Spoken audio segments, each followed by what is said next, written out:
সুপ্রিয় দর্শক, আপনাদের সবাইকে আমন্ত্রণ জানাচ্ছি এনটিভি নিয়মিত স্বাস্থ্য বিষয়ক আয়োজন স্বাস্থ্য প্রতিদিনে। আপনাদের সাথে রয়েছে আমি নুসরাত জাহান দীপা। দর্শক, শুধুমাত্র বিশ্বব্যাপী নয়, বাংলাদেশেও কিন্তু দিন দিন কিডনি রোগীদের সংখ্যাটা বৃদ্ধি পাচ্ছে। নতুন করে প্রতি বছর দেখা যাচ্ছে যে প্রায় 40 থেকে 50 হাজারের মতো রোগীর কিডনি বিকল হয়ে যাচ্ছে। দর্শক, আমাদের আজকের আলোচ্য বিষয় হচ্ছে কিডনি জনিত সমস্যা বা দীর্ঘমেয়াদী কিডনি সমস্যা। আর এই বিষয়টি নিয়ে কথা বলার জন্য আজ আমাদের সঙ্গে স্টুডিওতে উপস্থিত রয়েছেন একজন বিশেষজ্ঞ চিকিৎসক। আলোচনা শুরু করব, তবে তার আগে আমরা পরিচিত হয়ে নিয়েছি আমাদের সেই অতিথির সঙ্গে। অধ্যাপক ডাক্তার মোহাম্মদ রাশেদ আনোয়ার 1968 সালের আগস্ট মাসে ঢাকা জেলায় জন্মগ্রহণ করেন। তিনি 1994 সালে চট্টগ্রাম মেডিকেল কলেজ থেকে MBBS ডিগ্রি অর্জন করেন। এরপর তিনি চিকিৎসা বিজ্ঞানে উচ্চতর MD ডিগ্রি লাভ করেন। বর্তমানে তিনি national institute of kidney disease and urology বিভাগের অধ্যাপক ও বিভাগীয় প্রধান হিসেবে কর্মরত। আপনাকে স্বাগত জানাচ্ছি আমাদের আজকের অনুষ্ঠানে। আপনাকে স্বাগত এবং আপনার মাধ্যমে এনটিভির সমস্ত দর্শক এবং শ্রোতাকে স্বাগত জানাচ্ছি। বিশ্বব্যাপী কিডনি রোগীদের সংখ্যাটা বা কিডনি রোগটা এত বেশি বৃদ্ধি পাওয়ার পেছনে কারণটা আসলে কি? বাংলাদেশের পার্সপেক্টিভে যদি বলতে চাই তাহলে আসলে সংখ্যাটা হবে এরকম: সমস্ত জনসংখ্যার প্রায় 3 থেকে 4 কোটি লোক কোনো না কোনোভাবে কিডনি রোগে আক্রান্ত। এর মধ্যে 40 থেকে 50 হাজার রোগী হঠাৎ আমরা যেটা বলি এন্ড স্টেজ রেনাল ডিজিজ বা একদম কিডনি বা ক্রনিক কিডনি ডিজিজের একেবারে শেষ ভাগ, কিডনি বিকল হয়ে যাচ্ছে বা কিডনি রোগের রেনাল রিপ্লেসমেন্ট থেরাপি লাগছে আর কি, হয় ডায়ালাইসিস অথবা ট্রান্সপ্লান্টেশন। সেরকম রোগীর সংখ্যা আসলে প্রতি বছর প্রায় 40 থেকে 50 হাজার। এর মধ্যে প্রায় 80 ভাগ রোগী প্রায় চিকিৎসা জানেই না নিয়েই হয়তো মারা যাচ্ছে। 20 ভাগ রোগী হয়তো চিকিৎসার আওতায় আসছে, তার মধ্যে আসলে দীর্ঘমেয়াদী চিকিৎসা খুব কম রোগী নিতে পারছে। এই জন্য সচেতনতা এবং প্রতিরোধ অনেক বেশি জরুরি আমাদের দেশের প্রেক্ষাপটে। কি কি লক্ষণ থাকলে একজন মানুষ আসলে বুঝতে পারবে যে তার কিডনি কোনো না কোনোভাবে আসলে এফেক্টেড? কিডনি রোগকে বলা হয় যে একটা নীরব ঘাতক। অনেক সময় দেখা যায় যে কোনো রোগী আমাদের কাছে হাসপাতালে এসে ভর্তি হয় যে কোনো ধরনের উপসর্গ ছাড়াই, শুধু দেখা যায় যে সে শুধু ক্লান্তি অনুভব করছে। সে বলছে যে আমার খুব ফ্যাটিক বা টায়ার্ড লাগে। তখন আমরা হয়তো দেখি যে তার রিপোর্টে দেখা যাচ্ছে সে অনেক বেশি রক্তশূন্যতা নিয়ে এসেছে, সিভিয়ার অ্যানিমিয়া নিয়ে এসে আমাদের কাছে প্রেজেন্ট করেছে। তখন অন্যান্য টেস্ট করে দেখা যায় তার কিডনি রোগ। এটা ছাড়া অনেক সময় দেখা যায় যে শরীর ফুলে গেছে, অথবা রোগীরা হয়তো হঠাৎ করে প্রস্রাবের পরিমাণ কমে গেল বা আস্তে আস্তে প্রস্রাবের পরিমাণ কমে যাচ্ছে। অনেক সময় দেখা যায় যে তারা এসে বলে যে আমরা কিছু খেতে পারছি না, খাবারের অরুচি অথবা অনেক বমি করে। এই ধরনের বিভিন্ন ধরনের উপসর্গ। তো সারা বিশ্বব্যাপী আসলে এই ক্রনিক কিডনি ডিজিজ বা কিডনি বিকল হওয়ার প্রধানতম কারণ হচ্ছে ডায়াবেটিস মেলাইটাস বা স্থূলতা, বা এখন ওবিসিটি নিয়ে অনেক কথা হচ্ছে। সেটা যদি কন্ট্রোল না করা যায় এবং ডায়াবেটিস যদি কন্ট্রোল না থাকে, এবং ডায়াবেটিস রোগীদের বলা হয় যে তারা একটা পিরিয়ডিক চেক আপ বা একটা রেগুলার ডাক্তারের কাছে গিয়ে তাদের ইউরিনে যে প্রোটিন যাচ্ছে কিনা, আমরা বলি যে মাইক্রো অ্যালবুমিন, কিডনি এই যে কিডনি বিকল হওয়া, দীর্ঘমেয়াদী বিকল হওয়া, যেগুলি বিভিন্ন ধাপ আছে, 1 থেকে 5 পর্যন্ত ধাপ আছে। 5 নাম্বার ধাপে গেলে ডায়ালাইসিস বা রেনাল রিপ্লেসমেন্ট থেরাপি লাগে। কিন্তু 1 নাম্বার ধাপে কিন্তু আমরা এটা কিছুটা প্রতিরোধ করতে পারি। সেটা হচ্ছে যে যদি ডায়াবেটিস রোগী দেখে যে নিয়মিত ডাক্তারের কাছে যায় এবং সেখানে ইউরিন টেস্ট করা হয় এবং ইউরিনে যদি দেখা যায় যে মাইক্রো অ্যালবুমিন যাচ্ছে, সেই লেভেলে যদি ধরা পড়ে তাহলে সেটা কিন্তু প্রতিরোধ করা সম্ভব। এবং বিশেষ ধরনের আপনারা মনে করেন অ্যান্টি হাইপারটেনসিভ ড্রাগ আছে, এসি ইনহিবিটর বা ERB, সেগুলো দিলে কিন্তু এই মাইক্রো অ্যালবুমিন যাওয়াটা যদি প্রতিরোধ করা যায় তাহলে কিন্তু তার এই কিডনি রোগের পরবর্তী প্রোগ্রেশনটাকে অনেকটাই বাধাগ্রস্ত করা সম্ভব আর কি। কিডনি বিকল হয়ে যাচ্ছে। ডায়াবেটিস হচ্ছে একদম প্রথম দিকের কাতারে আছে, তারপরে আছে হাইপারটেনশন, দীর্ঘমেয়াদী ডায়াবেটিস, দীর্ঘমেয়াদী আনকন্ট্রোল হাইপারটেনশন এবং ডায়াবেটিস। এটা ছাড়া কিডনির আলাদা একটা রোগ আছে, কিডনিতে প্রদাহ বা গ্লোমেরুলোনেফ্রাইটিস বলি আমরা, সেটা 3 নাম্বার কারণ হিসেবে আছে। এছাড়াও কিছু জন্মগত রোগ, যেমন তার মধ্যে একটা আছে পলিসিস্টিক কিডনি ডিজিজ, সেটাও কিডনি বিকল হয়ে যাওয়া বা ক্রনিক কিডনি ডিজিজের অন্যতম প্রধান কারণ। এছাড়াও কিছু কারণ আছে যেগুলোতে আসলে হঠাৎ করে কিডনি বিকল হয়, যেগুলোকে আমরা অ্যাকিউট কিডনি ইনজুরি বলি। সেটা বিভিন্ন কারণে হতে পারে। সেই সমস্ত অ্যাকিউট কিডনি ইনজুরি যদি প্রপারলি অ্যাড্রেস করা না হয় বা ঠিক সময় যদি চিকিৎসা না নেওয়া হয়, সেখান থেকে এই অ্যাকিউট কিডনি ইনজুরিরও বা হঠাৎ করে কিডনি বিকল হওয়া রোগীদেরও কেউ কেউ দীর্ঘমেয়াদী সমস্যায় পড়তে কিডনি পারে। বিকল একটু আপনার কাছে জানবো যে অ্যাকিউট কিডনি ডিজিজ আসলে কাদের হতে পারে, কাদের ঝুঁকিটা সব থেকে বেশি রয়েছে? বিভিন্ন ধরনের কারণ আছে, যেমন মনে করেন কিছু কারণ বলা হয় যে শরীরে অতিরিক্ত পানি শূন্যতা তৈরি হয়, মনে করেন অনেক ডায়রিয়া হলো তার, বা সেভারাল এপিসোডস অফ ভমিটিং হলো তার, অনেক অনেক বমি করলো, বা অনেক পানি শূন্যতা তৈরি হলো যে সমস্ত কারণে, অথবা মনে করেন কোনো একটা কারণে রোড ট্রাফিক অ্যাক্সিডেন্ট থেকে অনেক বেশি রক্ত চলে গেল শরীর থেকে, সেগুলো একটা কারণ হতে পারে।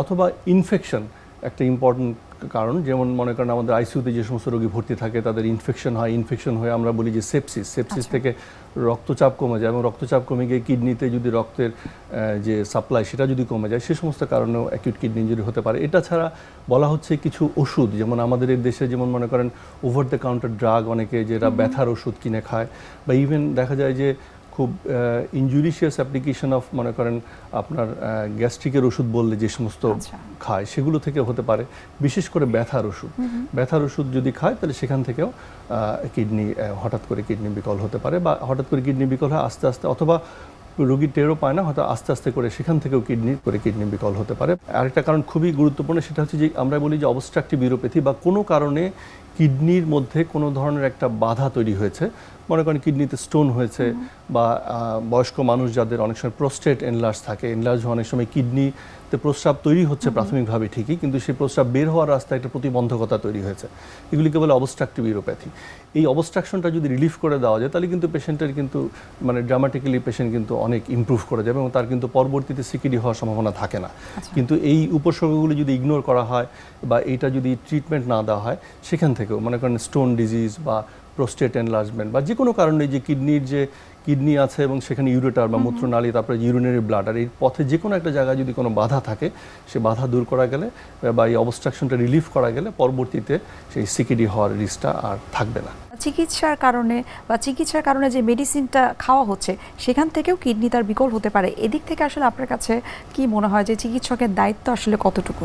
উন্নত দেশে যেটা হলো যে আসলে আপনি ওভার দ্য কাউন্টার ড্রাগ কিছু স্পেসিফিক মেডিসিন ছাড়া কিনতে পারবেন না, কিন্তু আমাদের দেশে সামহাও এখানে অ্যান্টিবায়োটিক বলেন যে কোনো ধরনের ওষুধই আমরা ওষুধের দোকানে গিয়ে সংগ্রহ করতে পারি। তো এই জিনিসটা যদি একটু কন্ট্রোল করা যায়, যে বিশেষ ধরনের কিছু ওষুধ ছাড়া, ডাক্তারের প্রেসক্রিপশন ছাড়া যে অন্য ধরনের ওষুধ কেনা যাবে না বা রোগীরা সংগ্রহ করতে পারবে না, বা সাধারণ জনগণ ইচ্ছে হলেই মানে যে কারো পরামর্শ মতো ওষুধ কিনে খাবে না, সেই ধরনের ব্যাপারে যদি জনসচেতনতা বা কোনো একটা ব্যবস্থা নেওয়া যায় তাহলে হয়তো এটা প্রতিরোধ করা সম্ভব। অনেকের ক্ষেত্রে কিন্তু আমরা দেখে থাকি যে খুব ঘন ঘন ইউরিন ইনফেকশন হচ্ছে, সুতরাং এই রিকারেন্ট ইউরিন ইনফেকশন কি আসলে কিডনি সমস্যাকে প্রভাবিত করতে পারে?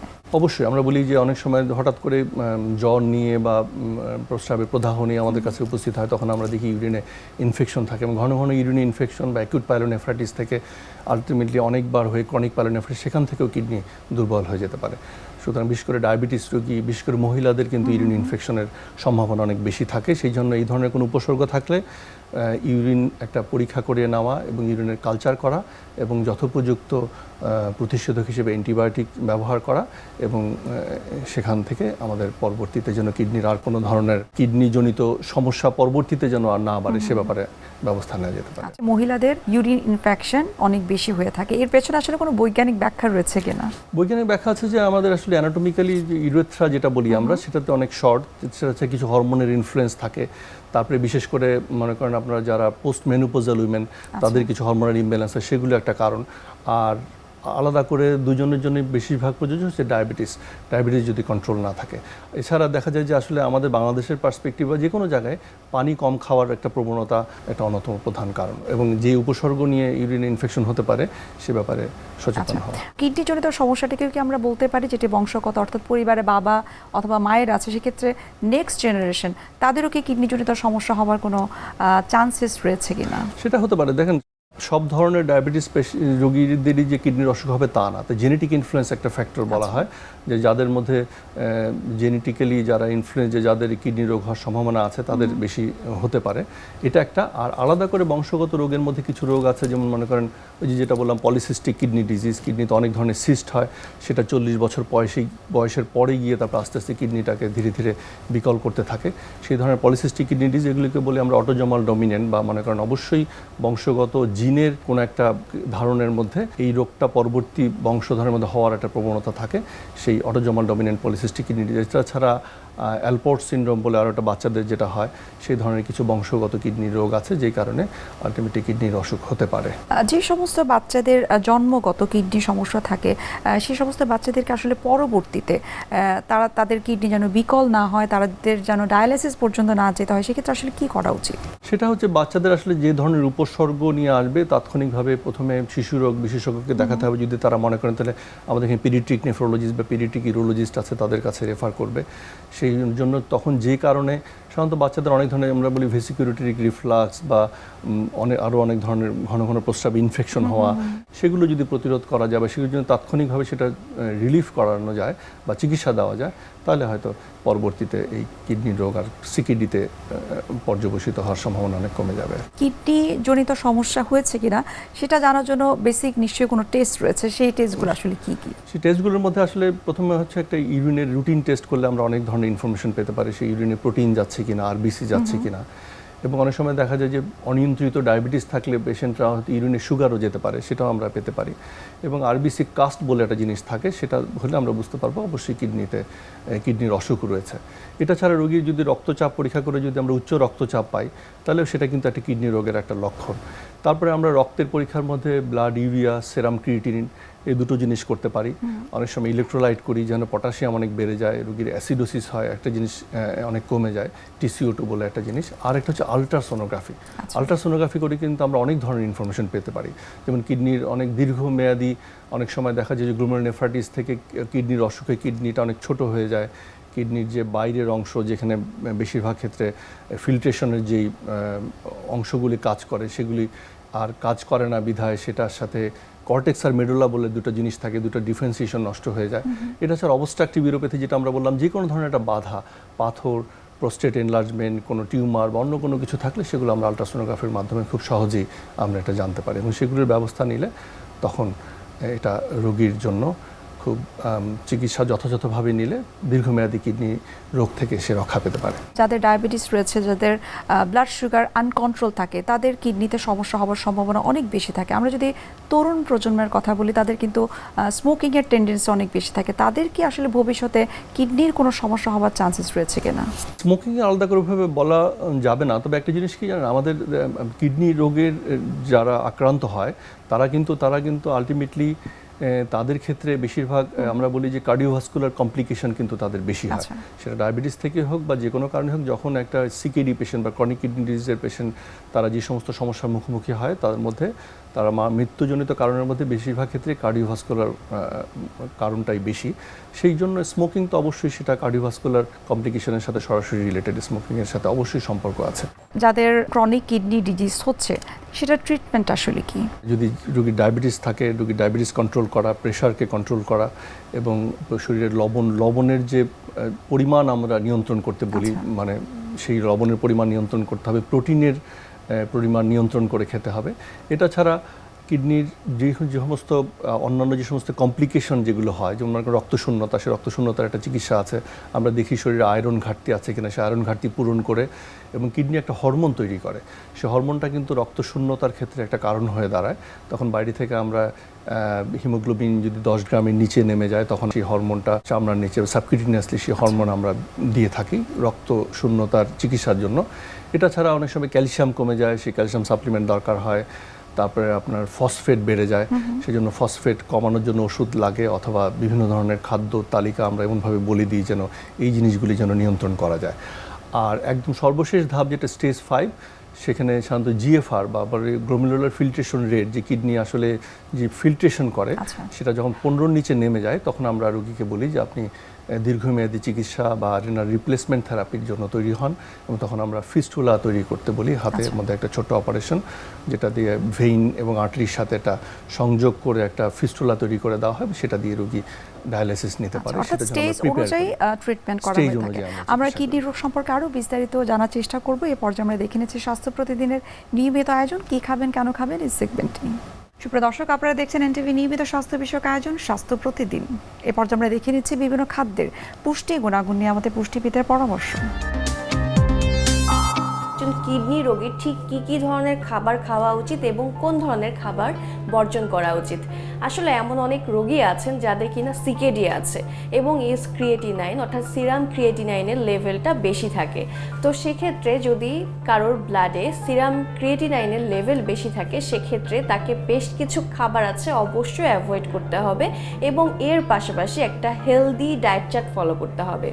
প্রথমত ডাল এবং বিভিন্ন সবজি যেগুলোর মধ্যে বীজ আছে, শসা, টমেটো থেকে শুরু করে কলা, অনেক ধরনের খাবার আছে যেগুলো কিনা অ্যাভয়েড করতে হবে এবং বাদাম একদমই খাওয়া যাবে না এবং অতিরিক্ত অ্যান্টিঅক্সিডেন্ট যুক্ত খাবার খাওয়া যাবে না, এতে করে কিডনির উপর এফেক্ট করবে। এবং আরও বড় বিষয় হলো যে অনেকেই আছেন যে বুঝতে পারেন না যে এই সময় ঠিক কী ধরনের খাবার খাওয়া উচিত। আপনি নর্মালি অন্যান্য মানুষ যা খাচ্ছে, একজন সুস্থ মানুষ যা খায় আপনিও সেই ধরনের খাবারই খেতে পারবেন, তবে অবশ্যই লাল আটার রুটি, লাল চালের ভাত এগুলো আপনাকে অ্যাভয়েড করতে হবে এবং আপনি একটা হেলদি ডায়েট চার্ট মেনটেন করবেন। এবং সবচেয়ে বড় বিষয় হলো যে আপনাকে রেগুলার হাঁটতে হবে, অর্থাৎ আপনি প্রতিদিন চেষ্টা করবেন প্রায় 40 মিনিট থেকে 1 ঘন্টা হাঁটার, তাহলে আপনার কিডনি কিন্তু সুস্থ থাকবে। এর পাশাপাশি আপনি যে ধরনের খাবার খাবেন, সকালবেলা 2টো রুটি খেতে পারেন, এর সাথে আপনি সবজি খাবেন এবং আপনি যখন ডিম সিদ্ধ খাবেন অবশ্যই কুসুমকে এড়িয়ে চলবেন এবং কোনো প্রকারের কফি বা অতিরিক্ত মাত্রায় গ্রিন টি এই সময় পান করা যাবে না। ডেইরি প্রোডাক্টস জাতীয় কোনো খাবার আপনি খাবেন না। আপনি দুপুরবেলা নর্মালি ভাত এবং অন্যান্য সবজি খেতে পারবেন, তবে পেঁপে অ্যাভয়েড করাই অনেক ভালো এবং সামুদ্রিক মাছ আপনি খেতে পারবেন না, তবে মাছ অথবা মুরগির মাংস আপনি এ সময় খেতে পারেন। এবং রাতের বেলা আপনি একটু লিমিটেড খাবার খাবেন, যেমন একটু ভাত রাখতে পারেন বা রুটি রাখতে পারেন, এর সাথে একটু সবজি খাবেন এবং মাছ খাবেন। স্যার, আপনার কাছে একটু জানতে চাইবো যে একদম কিডনি সমস্যার যে লাস্ট স্টেজ, তখন আপনারা চিকিৎসকরা পরামর্শ দিয়ে থাকেন রোগীদেরকে যে হয় কিডনি ট্রান্সপ্ল্যান্ট করতে হবে অথবা ডায়ালাইসিস, সেই সম্পর্কে একটু জানতে চাই। আমরা সাধারণত ইজিএফআর যখন 10-এর নিচে নেমে আসে অথবা আমরা যখন রোগী অনেক ধরনের সিমটম নিয়ে আসে, যেমন আমরা বলি পেশেন্টের অনেক বমি হচ্ছে বা পেশেন্ট একদমই খেতে পারছে না, প্রস্রাবের পরিমাণ মাত্রাতিরিক্তভাবে কমে গেছে, অথবা পেশেন্ট অনেক সময় দেখা যায় শ্বাসকষ্ট নিয়ে আসে আমাদের কাছে, মানে তার হার্ট ফেলিওর ডেভেলপ করে কিডনি থেকে, সেই সমস্ত ক্ষেত্রে রোগীকে ডায়ালাইসিস দিয়ে থাকি। হঠাৎ করে যদি কিডনিতে ডায়ালাইসিস দেওয়ার প্রয়োজন হয় তখন আমরা জুগুলার ভেনাস ক্যাথেটার বা সাময়িকভাবে একটা সেন্ট্রাল ভেইন একটা ক্যাথেটার রিপ্লেস করে ডায়ালাইসিস দিই। আর দীর্ঘমেয়াদী চিকিৎসার জন্য আমরা ফিস্টুলা তৈরি করে ফিস্টুলার পরে তারপরে সেই ফিস্টুলার মাধ্যমে সপ্তাহে 2 দিন বা 3 দিন 4 ঘন্টা করে আমরা হেমোডায়ালাইসিস দিয়ে থাকি। এটা ছাড়া আরেক ধরনের ডায়ালাইসিস আছে, সেটা হলো পেরিটোনিয়াল ডায়ালাইসিস বলি আমরা। সেই পেরিটোনিয়াল ডায়ালাইসিস হচ্ছে পেটের মধ্যে একটা ক্যাথেটার প্রতিস্থাপন করে স্যালাইনের মধ্যে সে একটা বিশেষ ধরনের একটা সিপিডি ফ্লুইড পাওয়া যায়, সেটা ক্যাথেটারের মধ্যে দিয়ে পেরিটোনিয়াল ক্যাভিটি পেটের মধ্যে যেটা থাকে সেখানে সেই ফ্লুইডটা হয়তো 8 ঘন্টা থাকে, 8 ঘন্টা থেকে কন্টিনিউয়াস ডায়ালাইসিস হতে থাকে, আবার 8 ঘন্টা পরে সেই ফ্লুইডটা বের করে আবার আরেকটা ব্যাগ ফ্লুইড দেওয়া হয়। এভাবে এটাকে বলে কন্টিনিউয়াস অ্যাম্বুলেটরি পেরিটোনিয়াল ডায়ালাইসিস। 24 ঘন্টায় 3 ব্যাগ যদি দিই আমরা, তাহলে পেশেন্টের 24 ঘন্টায় পেশেন্টের ডায়ালাইসিস চলতে থাকে। এবং এটার সুবিধা হচ্ছে, দেখেন আপনার মেশিনের কাছে যেতে হচ্ছে না এবং পেশেন্টকে শরীর থেকে ব্লাড বের হওয়ার এই ধরনের পেশেন্টরা অনেক সময় ঝুঁকির মধ্যে থাকে, কার্ডিওভাস্কুলার বিভিন্ন কমপ্লিকেশন সেই ধরনের ঝুঁকির মধ্যে থাকে না। তবে সিপিডি নিতে হলে যেটা সবচেয়ে গুরুত্বপূর্ণ সেটা হচ্ছে যে হাইজিন, বা মনে করেন যেই পরিবেশে সে নিবে সেটার যেন ইনফেকশন না হয়, কারণ পেরিটোনাইটিস বলে একটা খুব ইনফেকশন হয়, সেটার কারণে সিপিডি বাধাগ্রস্ত হতে পারে। সেটার জন্য সিপিডির জন্য সেই ব্যবস্থাটা রোগীদেরকে ভালো মতো বলে দিতে হবে। তবে সিপিডি ফ্লুইড বাইরে থেকে এক্সপোর্ট করতে হয় এবং মনে করেন আপনার এটা অতটা সহজলভ্য না, একটু দাম বেশি বিধায় রোগীরা কিছুটা অনাগ্রহী থাকে। আর যদি আমরা আমাদের মতো দেশে বিশেষ করে আমরা সবচেয়ে বেশি এনকারেজ করি সেটা হচ্ছে কিডনি ট্রান্সপ্লান্টেশন বা কিডনির প্রতিস্থাপন। এ ব্যাপারে স্পেসিফিক আইন আছে আমাদের পার্লামেন্টে পাশ করা, কারা কারা কিডনি ডোনেট করতে পারবে নিকট আত্মীয়দের মধ্যে। তখন আমাদের কাছে আসলে তখন আমরা তাকে বিভিন্ন ধরনের পরীক্ষা নিরীক্ষা করে যদি ডোনারকে উপযুক্ত মনে করি এবং তার সাথে বিভিন্ন ধরনের টিস্যু টাইপিং বিভিন্ন টেস্ট করে যদি আমরা দেখি যে তার পক্ষে কিডনির প্রতিস্থাপন সম্ভব, সব কিছু মিলে গেলে কিডনি প্রতিস্থাপন হচ্ছে বাংলাদেশের পার্সপেক্টিভে সবচেয়ে উপযুক্ত চিকিৎসা দীর্ঘমেয়াদী কিডনি। স্যার, আপনাকে অসংখ্য ধন্যবাদ এবং শুভকামনা এনটিভির পক্ষ থেকে। আপনাকে ধন্যবাদ এবং আপনার মাধ্যমে এনটিভির দর্শক এবং শ্রোতাদের অনেক ধন্যবাদ। সুপ্রিয় দর্শক, এতক্ষণ আপনারা দেখছিলেন এনটিভির নিয়মিত স্বাস্থ্য বিষয়ক আয়োজন স্বাস্থ্য প্রতিদিন। এই পর্যায়ে আমরা দেখে নিচ্ছি আমাদের আগামী পর্বে কি থাকছে। যে কোনো কাপল বয়স একটা ফ্যাক্টর। যদি এমন হয় যে স্ত্রীর বয়স 30-এর কম এবং হাজব্যান্ড ওয়াইফ একসাথে আছেন গত 1 বছর 6 মাস, 6 মাস থেকে 1 বছর বলি আমরা, যে 1 বছরের ভিতরে তাদের সে কনসিভ করেনি, তাহলে আমরা তাকে বলি যে হ্যাঁ এই কাপল সাব ফার্টিলিটিতে ভুগছে। আর যদি এমন হয় বয়স তার 30-এর বেশি কিন্তু 6 মাস ধরে তারা একসাথে আছেন, তারপর তাদের কনসিভ করছে না, তাহলে তাদেরকে আমরা বলি যে হ্যাঁ তাদের বন্ধ্যাত্বের একটা মতো দেখা যাচ্ছে, কিন্তু চিকিৎসা দরকার। বিশ্বের যে কোনো প্রান্ত থেকে যে কোনো সময় এনটিভির জনপ্রিয় অনুষ্ঠান স্বাস্থ্য প্রতিদিন দেখতে আপনারা ভিজিট করতে পারেন আমাদের পূর্ণাঙ্গ পোর্টাল www.ntvbt.com এ। এছাড়াও এনটিভির বিভিন্ন ধরনের জনপ্রিয় অনুষ্ঠান এবং নিউজ আপডেট পেতে আপনারা ভিজিট করতে পারেন আমাদের ইউটিউব চ্যানেল এবং ভেরিফাইড ফেসবুক পেজে। দর্শক, আজ এখানে শেষ করতে হচ্ছে, দেখা হবে আবারও আপনাদের সঙ্গে। সে পর্যন্ত আপনারা সবাই ভালো থাকুন, সুস্থ থাকুন। আল্লাহ হাফেজ।